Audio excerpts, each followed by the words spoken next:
Hello, maayong buntag. Welcome po kita karon sa bagong project ni Engineer Dius diri sa BT Homes. Mao kini ang site karon, ang original design sa BT Homes Subdivision o ano ra kini bagong design nga ipabuhat sa tag-iya o ato sa kining ipabungkag o ipabakbak aning daan nga design kay pulihan sa bagong design ni Engineer Dius Wolf. Tara tuon sa sulod para matanaw na to unsay porma aning original na design aning balaya. Mao kini ang entrada diri sa gawas anya tanawon diri sa left side sa pader mo ni ang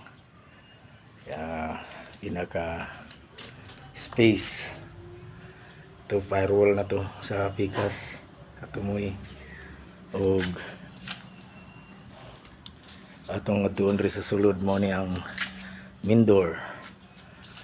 Duha lamang ka kwarto kini ang maong balaya design sa original na design sa BT Homes. Mo kini ang unang kwarto. Mo ni ganitanan structure bungkago ni siya o garito sa ikaduha nagtapad lang ni mo ni siya ang status karon mugawas ta dire sa right side ang CR mo ni siya. So exit dire sa may kusina. Pader na pud gini siya kini sa dalan sa kalsada mo ni siya ang porma mo ni ang sa atop